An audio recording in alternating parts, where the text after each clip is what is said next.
All right. So yeah, thanks everyone for joining.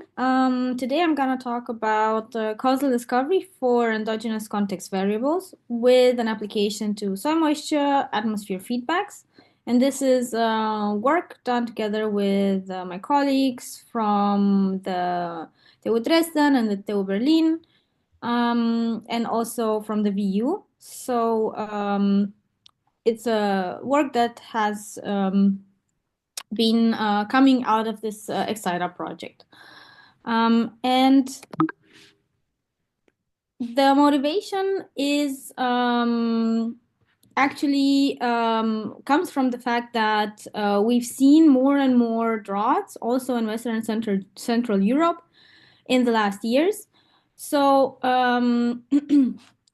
this also leads us to think of soil moisture atmosphere feedbacks. So these are known that to amplify hot extreme beyond global warming. And typically in Western Central Europe, this was not a problem because soils typically contained sufficient water to sustain evaporation. This is something we call the moist context. But we've seen in the recent years that summer soil moisture has been decreasing, what we call a dry context. And this is something that we can see in data. So if we look at the last year, so from 1950 to 2022, in this region, we and compute the so-called vegetation atmosphere coupling index. This is computed by looking at the soil moisture and the air temperature concurrently. We can see that in the last year we've had summers where values or the context has been dry, and what that means basically is that both the soil moisture values were low on the low side, and the air temperature was quite hot. So we can see that we've had more and more or higher frequency of these extremes, let's say. And now, motivated by this, we decided to look whether we can detect shifts in soil moisture context and whether we can see the activation of these feedbacks from data. So yeah, we hypothesized that there's a distribution shift from moist to dry in these in the soil moisture. And actually, that we have three regimes, and these can be seen here when we plot the latent heat flux. This is the energy necessary for evaporation as a function of the soil moisture. And we can see that when the soil moisture is dry, then there's also no latent heat flux because we like water, there's no water to be evaporated. So we have here this region um, where we have the so-called dry context. Then we have a transition, a transition region where there's a linear relationship between the soil moisture and the latent heat. And then after a certain point, we reach saturation, what we call the soil, the moist context. And within the project and together with the colleagues from the VU, we kind of hypothesized a possible causal graph. So we reduced the problem to a set of variables of interest for us and for this problem of soil moisture atmosphere feedbacks. These are the stream functions, so the atmospheric circulation, which independent of the context drives both the temperature, the precipitation, here Tp, and the sun shortwave radiation, which drives the surface heat, and this is the energy necessary for the energy released as temperature, and the latent heat, which is the energy released as evapotranspiration. And also, again, independent of context, we have the latent heat driving the soil moisture through the evaporation process, which reduces the soil moisture. And of course, the precipitation driving the soil moisture. And what we hypothesize is that the feedback, the soil moisture temperature feedback, comes in the dry context through a switch in the direction of this relation between the soil moisture and the latent heat. So instead of latent heat driving soil moisture, we have it the other way around. Soil moisture actually affects latent heat. And because there is also no water to evaporate, we also have an increase in the temperature. So the surface heat drives the latent heat. So this is kind of what we hypothesized that we would expect to see. This is what we would expect to see in the data. And of course, if we want to search for this kind of relationships in the data, we have to assume that the data comes from a set of structural models and that each belong to a certain context. So in our case, the moist and the dry contexts. And for those of you who are maybe not so familiar with causal inference, a structural causal model is a mathematical construct, a tuple, which contains a set of exogenous variables, u. These are here in gray. A set of endogenous variables. These are determined within the system. So x1, x2, and x3 are in our case the endogenous variables. And they are described and they're determined, described as a structural equation,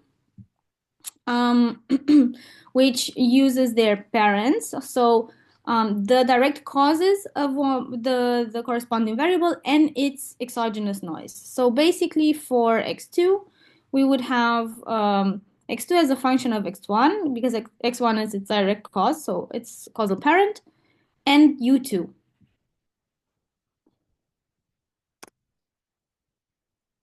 In our work, we discover structural causal models from data using constraint-based causal discovery methods, and these rely on conditional independence tests. So basically what these conditional independence tests do is to see whether if we have dependence between two variables, if that dependence is really there or if it is due to another variable which influences both of these variables. So this kind of situation where we have spurious dependence due to a third variable can happen in these two kind of structures. So the first one here is a confounder. X2 drives both x1 and x3. That means that if we condition on x2, we actually find independence between x1 and x3 or a chain. So if we have x1 driving x2 and then x2 driving x3, if we know x2, then we still have, or we will have independence between x1 and x3.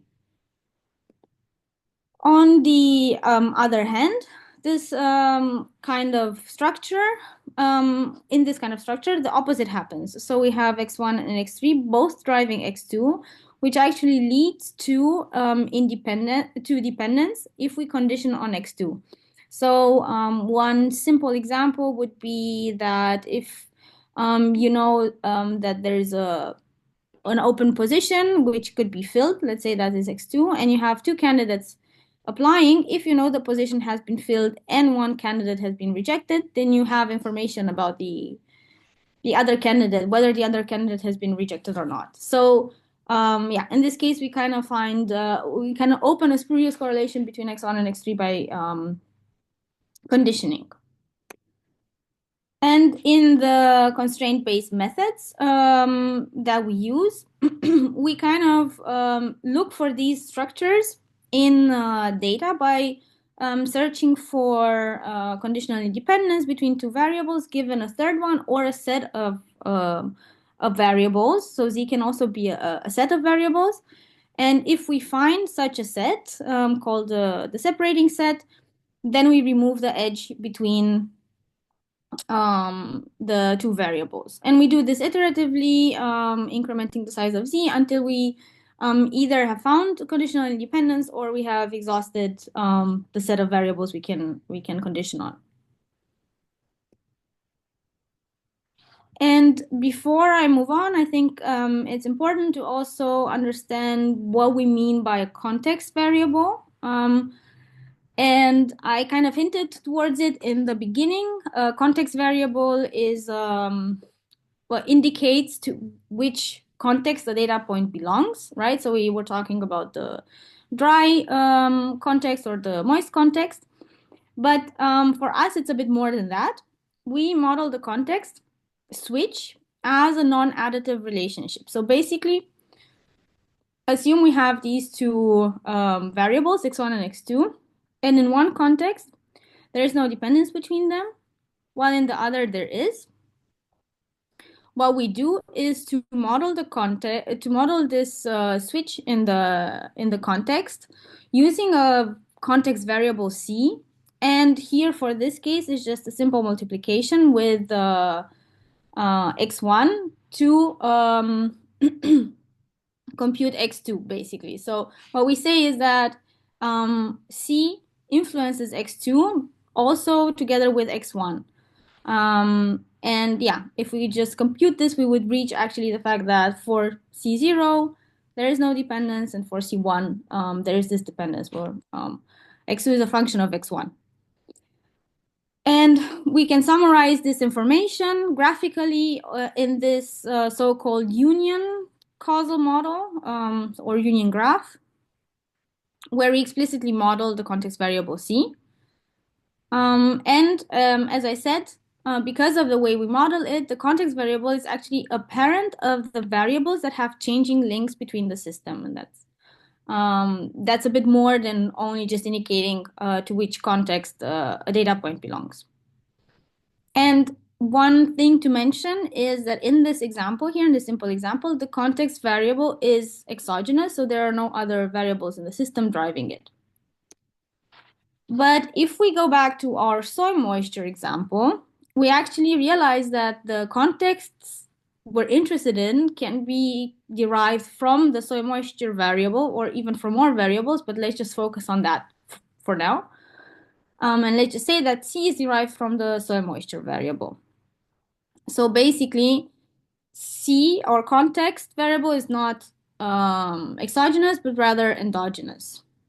And we can model this explicitly by augmenting the graph we presented in the beginning and putting C here as a function of the soil moisture, because this can be done, for example, through thresholding, right? When we decide on the one hand is on the left side of the threshold is a dry regime, and on the right side a moist.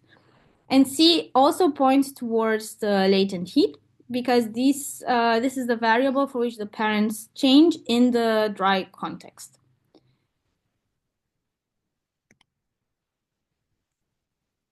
So now that we discussed the setup, the question is how do we discover these context-specific SCMs? Like what we want to obtain are the individual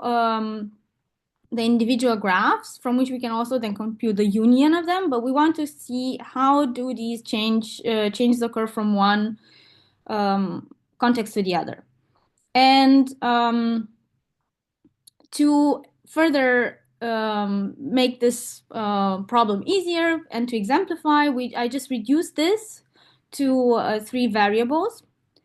So let's just say that for now, our soil moisture problem can be described by only 3 variables: the precipitation, the latent heat, and the soil moisture. And remember that we're in the time series case.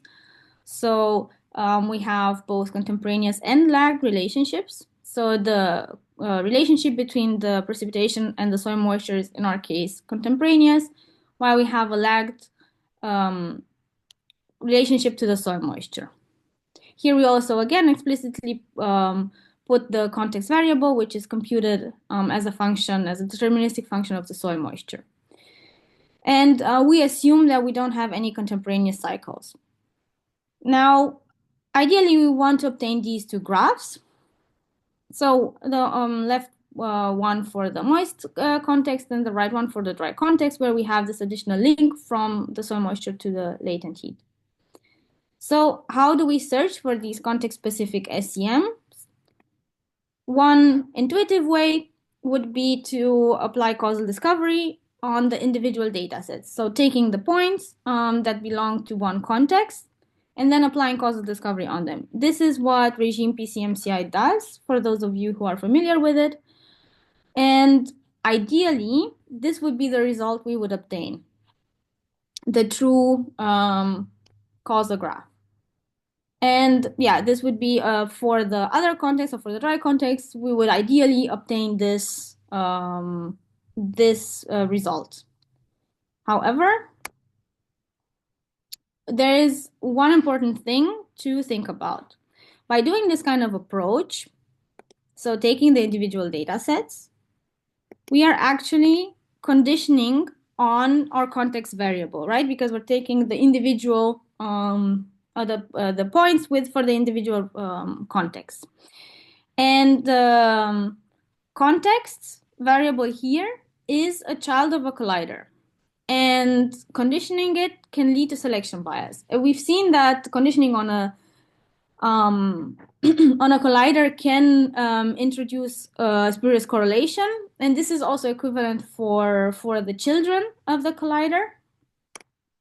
And I will just exemplify shortly why, to give you an intuition of what would happen then, or what kind of wrong conclusion we could draw. So let's assume we are conditioning on our context, and we take only the data points where the soil is dry.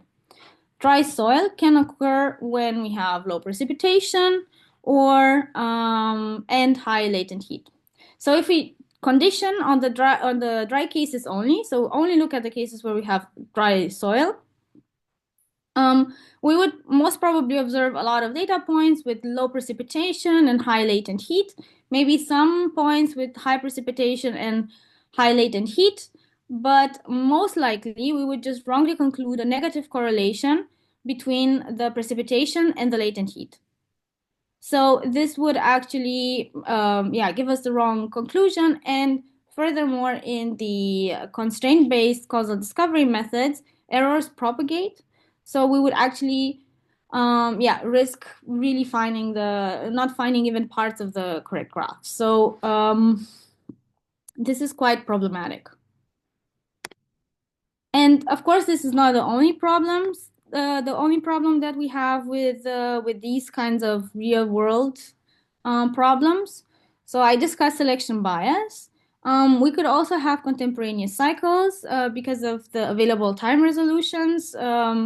Make it look like we have contemporaneous cycles, and these would be resolved, but only if we would have like a much finer sampling. We could have continuous context variables, as is the case for soil moisture problems, and need to work with deterministic functions thereof, and just generally defining what are context variables in this case and in real world problems and their time legs in the time series case is not so straightforward.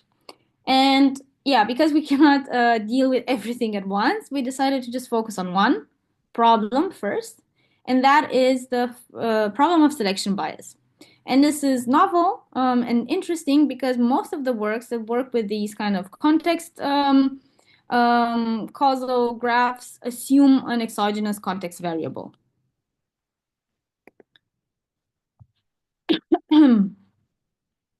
So as we said, the issue that we're tackling now is that generally, if we have a context variable that is a collider or a descendant thereof, this can lead to selection bias.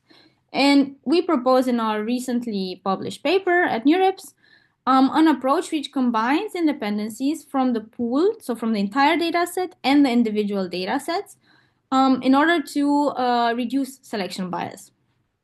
So again, because we had to start small, given that there's also not so much work in this direction so far, we just decided to focus on the IID case, so no time series. Quite important, we assume that we have knowledge of which context variable is endogenous. This variable is an observed variable, and we know which variable is the context variable. So we rely on expert knowledge for that. We also restrict to certain types of cycles. And one important issue is that if we would model the problem the way I discussed it so far, so using this context variable, additionally to the continuous variable from which the context is computing, we would actually have a deterministic relationship. And this can lead to problems for causal discovery methods. So what we do is to actually replace the continuous context variable with its categorical counterpart. So let's say, yeah, this variable is computed by some thresholding or something like that. So we just replace one, this soil moisture with the context variable directly.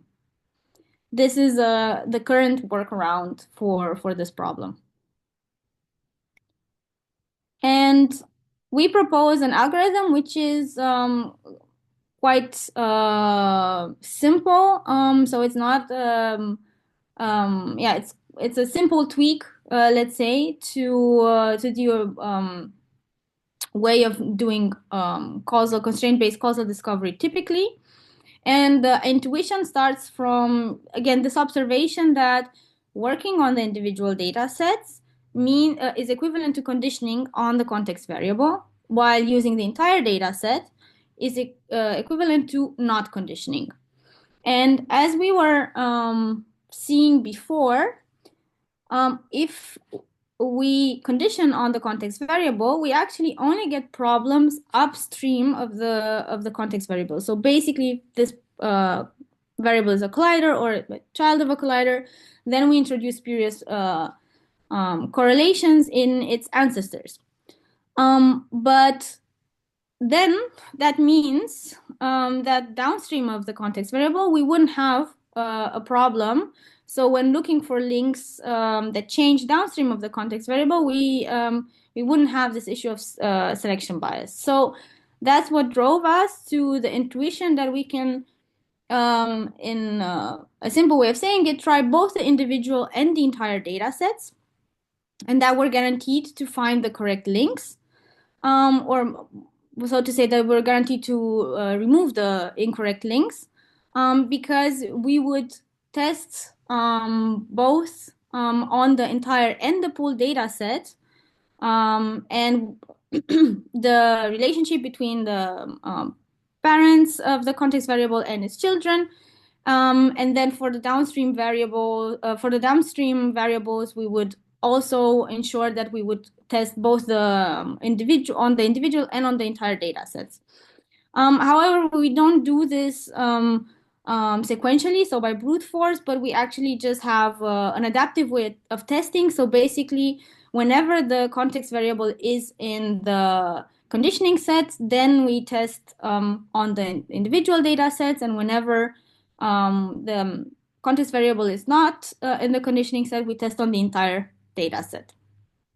So this allows us to actually reduce the problem of selection bias, because at some point we will remove the incorrect links. We tested our method for the IID case on randomly generated synthetic data sets.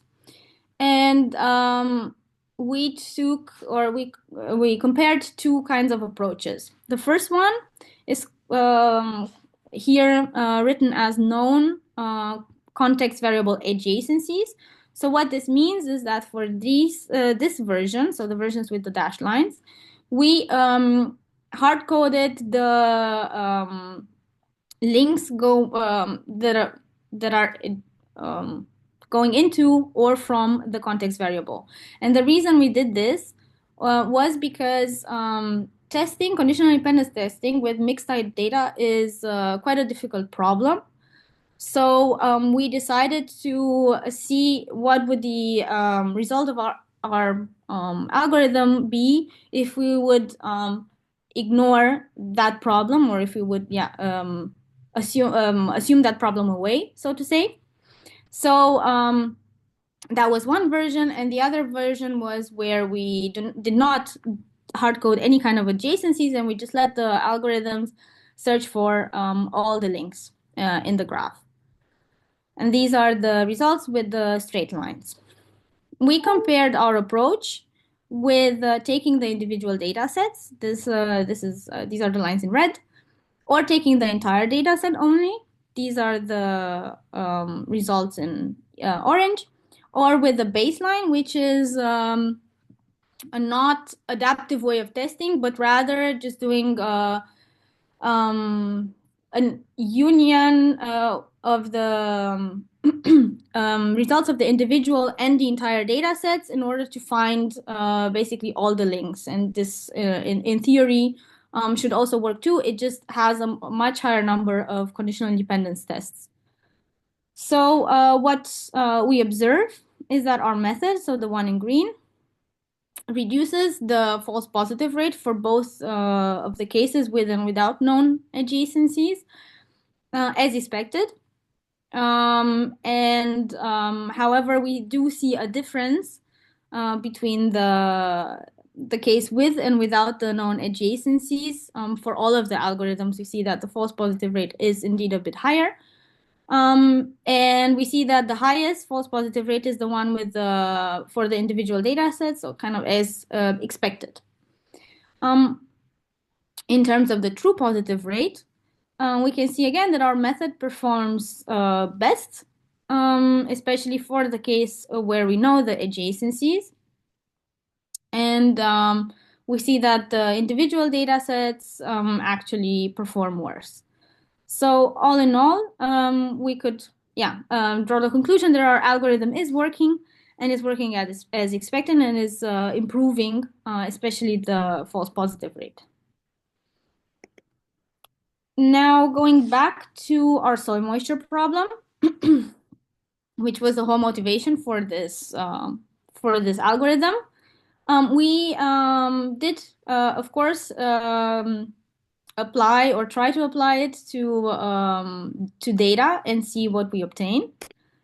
So first, I have to say that what I presented was, of course, the version for the ID data. So now we are working with a preliminary version of the time series extension algorithm, which is not fully tested and not fully developed. So please bear that in mind. What we did was to take era 5 data from 1950 to 2022, and we worked with raw data only and took values from March to September, subsampled every 3 days. And in order to obtain our context, we inspired ourselves again from the different regimes. So the water limited and the energy limited, and just thresholded the soil moisture variable so that we have the 3 regimes. So the dry, the transition, and the moist regime. We included the transition regime because we really wanted to be as accurate as possible. And I remind you again that we replaced in our data the soil moisture variable with the discrete version of it. So in our case, the soil moisture variable actually just has three categorical values. So we first looked at the results we obtained by conditioning, right? So taking the individual data sets. And the first thing we observe is that we have quite a lot of links in compared to what we would expect in our hypothesized result. And what we see here in terms of the links that we were supposed to be different or we expect to be different between the regimes, we see that here for the dry regime, we have a link from latent heat to soil moisture. So we did not find the other direction, where the same link is here also for the transition, whereas here we do not have this, but it's quite hard to really interpret these graphs beyond the fact that there are still quite a few possibly false positives. And then, of course, we applied our method. And the first thing we observe is that we have indeed less links altogether. However, we do not find a link from the latent heat to the context in to the soil moisture, which is here now renamed context, in any of the contexts. We only find one link from context to the temperature. In the dry context, however, this could also um, actually be um, yeah, this is not I wouldn't guarantee the correctness of these results at the moment, so I wouldn't really spend a lot of time interpreting these results beyond that. We're not there yet, and that we still have quite a few open problems that we're currently working on. On the one hand, we have our algorithm, which is not finished and not tested extensively yet. So we don't have any synthetic experiments. So that's why we cannot guarantee the correctness of these results, and we did not spend a lot of time interpreting them. And of course, we have one big problem, which is the fact that we're using this thresholded version of the soil moisture variables. And this can lead to loss of information, quite a lot of information. And we are actually currently working on a solution for this. And of course, we still have this problem of testing for conditional independence with mixed type variables.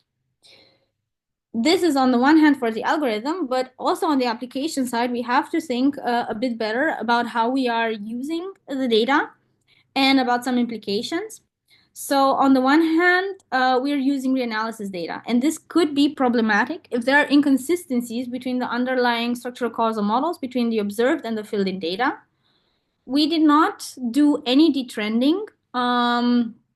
So we're just using the raw data, but we actually could see some time confounding in the soil moisture. So there's still an open question on how to deal with that. We also have to think a bit more about how to refine the context variable and these thresholds, and also bear in mind that subsampling can lead to hidden confounding. So there's also the problem of that. And with that, I conclude, and thank you for your attention.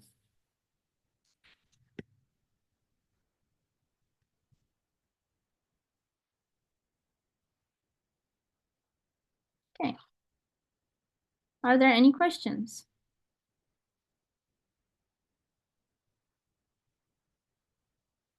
Yes. Yes. Hey. Yeah. Thanks, Oana. Yeah, thanks a lot for your presentation.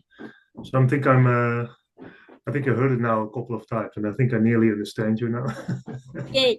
so, so I'm learning, so that's great. I'm not still not 100% there. So, well, I mean, I understand why you introduce a selection bias if you condition on the how do you call it, like you'll see Yeah. what is it? Yeah, your context variable, right? Then if it's a collider, then you introduce a selection bias, right? Yes. I don't fully understand how you overcome it, but I trust your algorithm works there. I didn't fully get that, right? But Yeah. maybe you can still explain me. I have another question, but maybe you can still explain me the general concept of how that works. Yeah.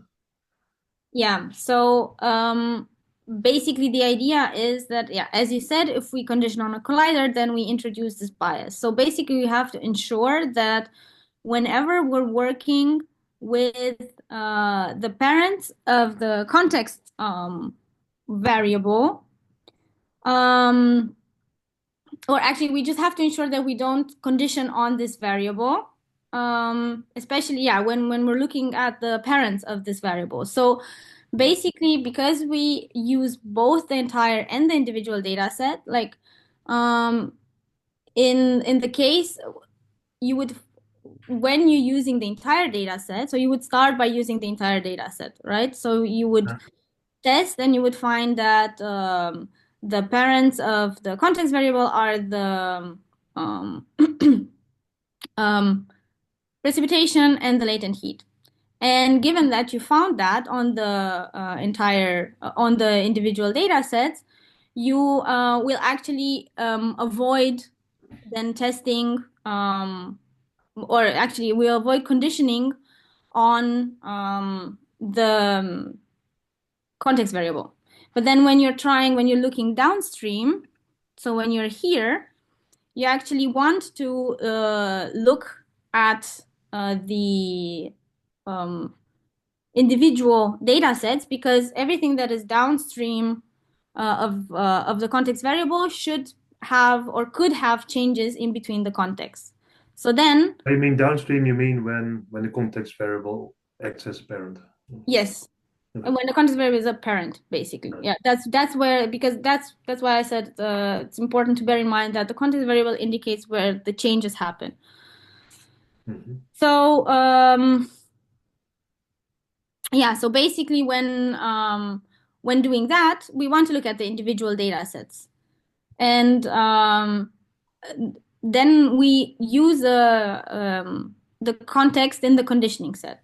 But the main idea is that we don't know this in advance, right? So basically, our algorithm Right. just tests, and then it starts by just increasing the or just looking at the individual variables, and then first, because it would start by not conditioning on anything, you would find the links, then you would condition on one variable, but then you would also at some point test also without that conditioning variable, and if you without the context and the conditioning variables, and then if you find that you have to remove that link, then you would just remove it. So basically it's just because of this adaptiveness and this trying trying with and without the context variable in the conditioning set, that you are guaranteed that at some point you will find it. Okay, but I get the feeling then that like your upstream links, you train them on all data, and your downstream links on Well, yeah, a subset of that, right? So like the causal link strength and the direction and your graph, right? Like the downstream part of your graph versus the upstream graph part of your graph are basically trained on not exactly the same type of data, right? So what yeah. you know. So more or less, yeah. Okay. That's it. Yeah, that's kind of the intuition. Basically, just take care to use the correct data set whenever you're searching for some of the links or for the others. But yeah, as I said, we don't know this from the beginning, but we can show that it will find the correct kind of links because of this adaptive testing.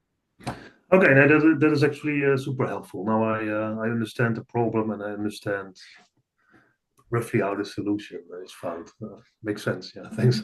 And my question is then actually more on the application. Like if you go back to slide 30, like this were your hypothesized graphs, 1, 3, yeah, 13, yeah. 13, yeah. Okay. Mhm. Uh, yeah, so I guess this right. So in your final preliminary results application, so C is like a three-state variable, right? Like dry, moist, and intermediate. Fine. Then I was a bit puzzled here by how the soil moisture to latent heat link, especially like looking at like the dry regime. So soil moisture here has a causal influence on latent heat. Yeah, because of the dry soil reflecting back the heat, basically, because there is no more evaporation. We hypothesized that basically this feedback is going like from soil moisture back to the latent heat, as increasing soil moisture or decreasing soil moisture also leads to decreased latent heat. Yeah, this I find a bit puzzling. I mean, I would think, if the dry regime really means that the soils are completely dry and nothing more can evaporate, Mhm. then it's essentially flat, not? Then your soil moisture is not changing anymore. It's just super dry at some value. And your evaporation slash latent heat is also, Yeah. so both are essentially at zero or close Yeah. to zero, right? And have little variability anymore. Whereas um, I mean, yeah, I was just wondering. I mean, you find Mm. I'm now a little bit puzzled actually, but Yeah, I maybe. get your point, and I was talking to Rebecca, our colleague, and she also has some remarks about the overall causal graph. This is not set in stone, so Yeah. we're open to any kind of change or yeah, any kind of feedback on that. I get your point. Yeah, Yeah. I I understand. mean, if you go to your one of your final slides where you show the preliminary results of the causal discovery, then Mm-hmm. yeah. This or this? Um, no, the one after where you Mm-hmm. apply your algorithm. Yeah. Um, so here in the dry regime, you see that if the context variable, which is your soil moisture state, Yeah. I mean, is it within the dry regime? This still has variability. Then, is it right? Yeah, the soil moisture. Yes. Or well, in this case, no, because we have a discrete version, right? Um, Yeah. think about it. Yeah, that's an issue just generally with the algorithm. So I mean, then within the dry regime, there's no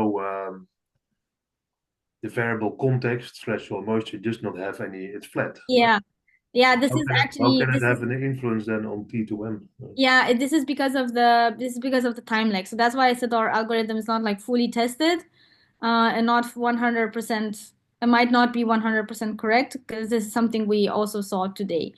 But what I would actually like to um, yeah, so this is a problem. Actually, this link is a bit problematic, and this is probably because of the time lags and the way we are doing the this like choosing the data sets, the individual data sets. So yeah, we're not 100% sure that these graphs are fully correct. Like we're sure that we're not fully correct, actually. But That's good. uh, but what I would be interested in is what you think if you assume, let's assume we're working with the continuous variables for some reason it works, Yeah. and then you would have yeah you would still have low variability, but then you would still have like some variability in the dry context, let's say, right? I mean, it wouldn't be fully flat. Um, do you think but I mean because what I'm understanding from you is that you would expect the link to disappear completely in the dry, right? Um,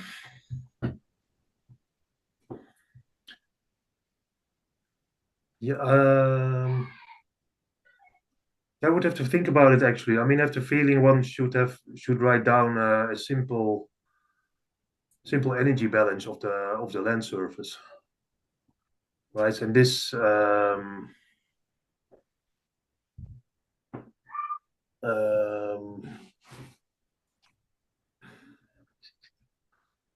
I mean, that can simply be resolved, right? And that is ultimately dependent. Then your latent heat flux gets controlled by how much soil moisture there is. Yeah. Mhm. Okay. Yeah. I mean, maybe we can talk about And, this in detail, yeah. also with Riot. Yeah. Let's do that. Yeah. Yeah. Let's. Hmm. Yeah. I see that Marco has a question. Thanks, Juan. Thank you. Yeah. Hi. Hi. Thanks for your presentation. Kind of linked to Dim's question, I guess.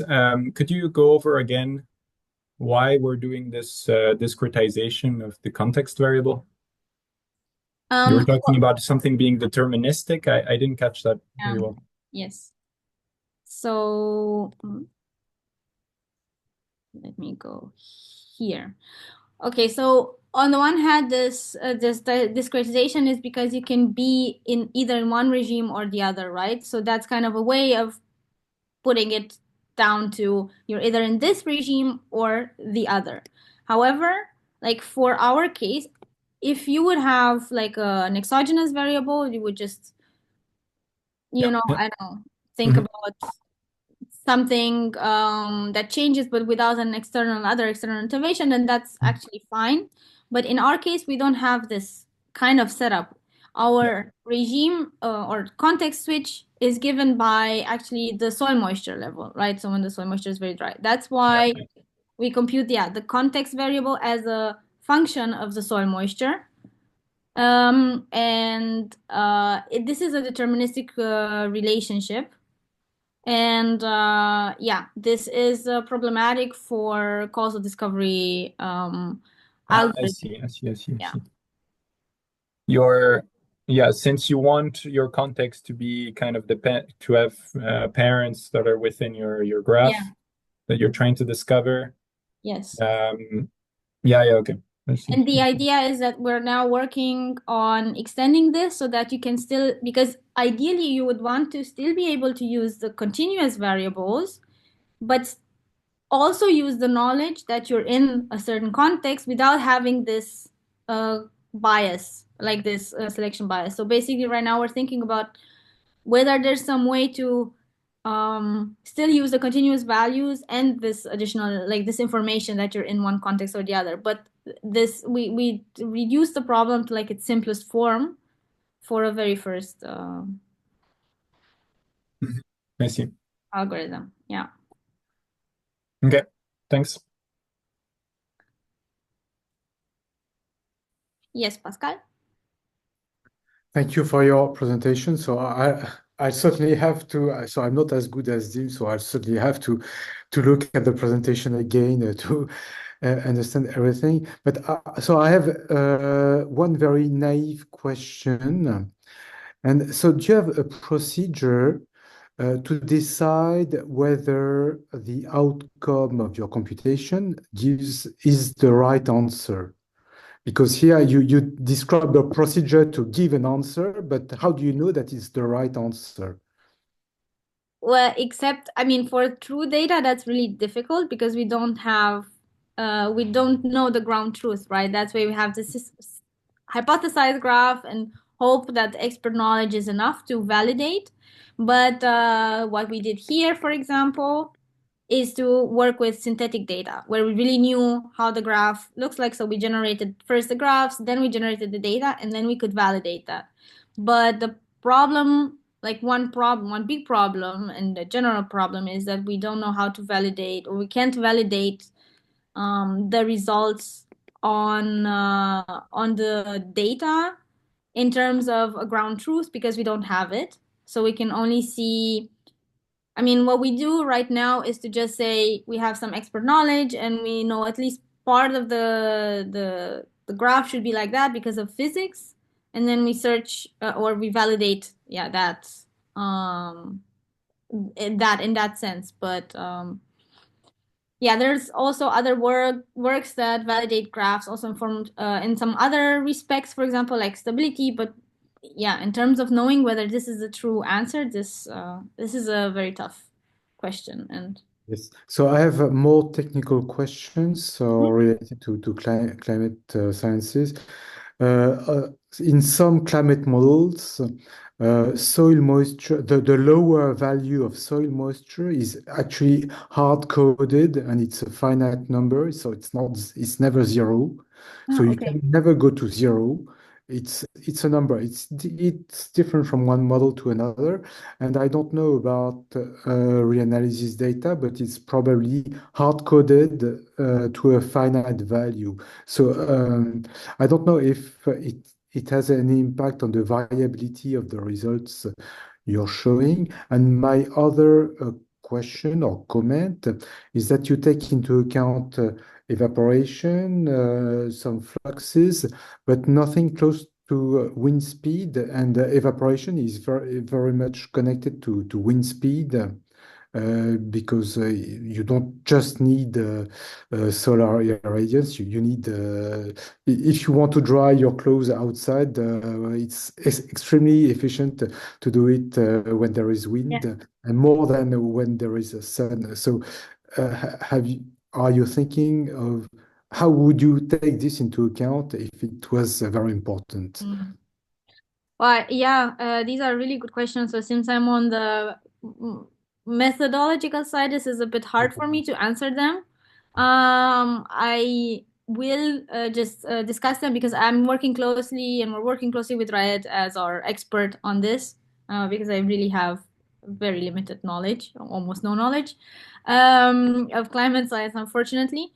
So I will discuss this with him. Thank you for your comments, but unfortunately cannot answer this now. But very good to know, especially also these points about the soil moisture. Okay, thank you. Thank you, Marco. Yeah, sorry. It made me think about this regime shift. I haven't touched causal inference in a bit, but I now recall this other method, which is not constraint-based. But have you looked at what invariant causal prediction does on this problem? No. Because I remember, this regime shifts can be well modeled by looking at basically causal invariances when you shift from one regime to the other.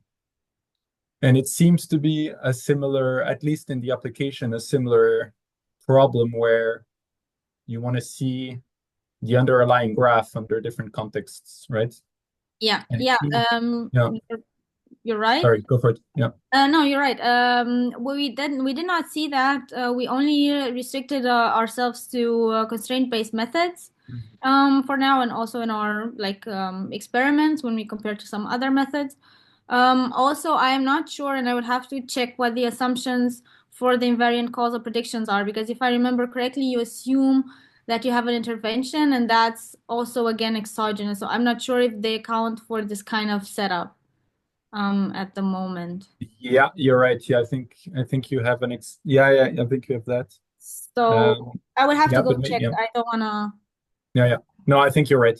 But yeah, it'd be interesting to try and frame it in that way as well, because to me it seems more natural to look at invariances rather than retesting many conditional independencies, which has its limitations. But okay, yeah, thanks. Thanks a lot.